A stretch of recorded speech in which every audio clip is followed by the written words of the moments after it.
number one storyline in the West to look for is the future of Golden State and what's going to happen there. A lot of that's determined, I think, on the success of Klay Thompson and what he has in terms of what success he has. If he leaves, once the first domino falls, the rest start to fall. Do you know what I mean? Yeah. It's a big decision people are talking about or not talking about. I don't know.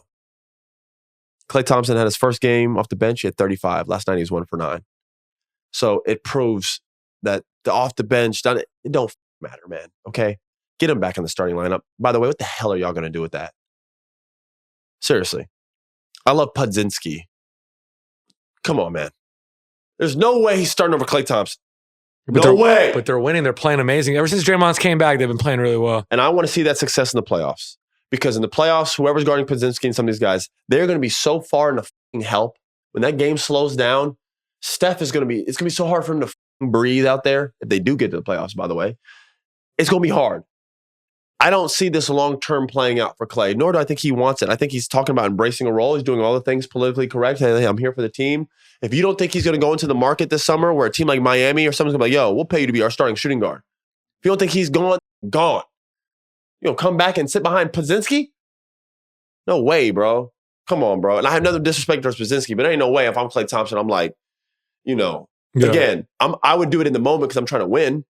If Steve Kerr comes to me and I'm Klay Thompson, he's like, yo, we're going to start Pudzinski. I'd be like, okay, coach, I got you, man. I'm here for you. I'm here for the team. Because that's what you got to do. It's got to be about the team. But we're talking behind closed doors selfishly when you're talking to your agent and your team and you're like, yo, do you want to continue to back up this player or go be a starter? What you've always been and what you're going to be remembered as, man, he's gone. And there's competitive teams that actually could use Klay.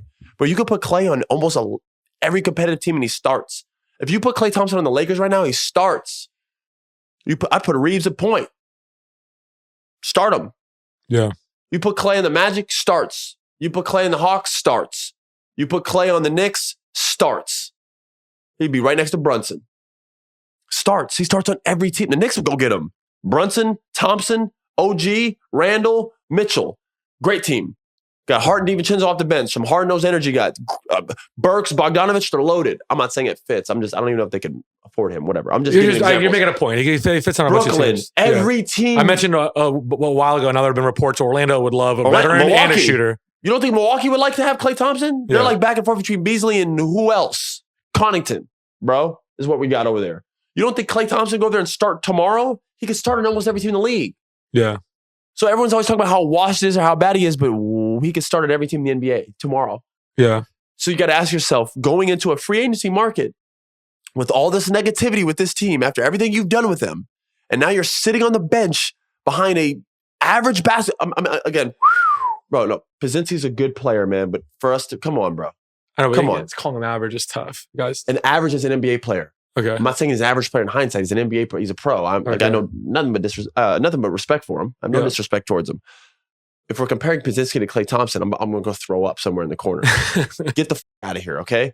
So starting him over Klay might be the best for the team. Again, Klay's been great. He's been hella professional. He's done exactly what you're supposed to do. You take that and you run with it and you do what you're supposed to do as a pro. Long-term and longevity as an individual, as a player, a guy who doesn't need another ring, he's won 4. We all know that. Yeah. He'll throw those fingers quick. So at this point, it's like for him, he's like, why? I've done this. I've won already. I've won 4 of them. I got the same amount as Braun. I'm good. I'm going to go start for the Heat and see if I can maybe win another one somewhere else. Yeah. I'm going to go start for the Bucks. I'm going to go start for the Knicks. I'm going to go start for the Lakers. I've done my time. I'm going to have my jersey hung up in this rafters. I'm good. I know I'm not Steph. I might not get a statue. It's Steph's team. We all know that. They keep, every year, my name's in the trade talks. Every year, I'm getting dragged in the media. Every year, they're with my minutes. And now they're starting a guy who, this is his first year even playing in the NBA over me. Klay Thompson. You got to ask yourself at some point as an individual, I know he says all the right things in front of the camera and he's doing the right things. If you don't think he's behind the camera talking to his agent, like, yo, man, it's time. I got to get out of here. Yeah. And once that domino falls, you start to ask, well, what are they going to do with Draymond? Or what are they going to do with this? And Draymond's locked in for some years, so it is what it is. But once he goes, now it's easier for Dunleavy to be like, all right, let's see what Draymond's trade value is. And Yeah. with this, that now we can start rebuilding the team around Steph, Kuminga, and now the team's going in a new direction. You wish you almost would have made these decisions a year ago so you'd still have Poole. This guy's on the bench over here in DC. Yeah, it's tough to even want Poole right now. So if you're not starting for a team that has 9 wins, then I don't know. You know what, man? We always talk about Jordan Poole, but a lot of it's due to we both like his game. You know what I mean? Well, we've just seen, last night he came off the bench against the Denver Nuggets. It was a couple years ago. He was in the playoffs against the Denver Nuggets. Cooking. It was a pool party or whatever. And it's it's just crazy what's happened. That's all. That's my point. And that's due to fit, style, and understanding of who you are. That's it. Now, a lot of that wasn't on Jordan Poole's fault. A lot of people like to blame Jordan and talk shit about Jordan. This all started when he got sucker punched in the face. Okay? We've covered that on the pod extensively. And then that time period happened. And then they dealt him and doubled down with Draymond and then brought in Chris. That was not on Jordan. Okay? So then Jordan goes over there. And it's like, bro, it's just him and Kyle Kuzma are the best players on the team. Just from a standpoint of accountability, professionalism, and leadership, it's a nutty situation. And then you got to ask yourself, in what game can Kyle Kuzma in Jordan Poole outstar a team? Name a team that duo is better than they have a little thing against the Pistons, it seems like. That's my point. That's their company. Yeah. Who else? There's not a team better. There's not a team else in the league where those two stars are better than the other two teams' best players. And I don't want to watch that game anyways. And you wouldn't want to watch it. All right. Not even Charlotte, man. LaMelo's better than both. Charlotte's on fire. Break them up right now. Yeah, I know. 4 in a row. So that's the problem. Kuzma's. No one knows Kuzma for playing in a Wizards jersey, man. You were best when you were a role player. You're not an all-star. I'm not saying you can't make one. I'm not saying Jordan Poole can't make one. They're talented players. I'm telling you, it's not in your best interest, and no one wants to see it. And at the expense of you making an all-star team, your team's probably going to be very, very bad if you're the best player. No offense.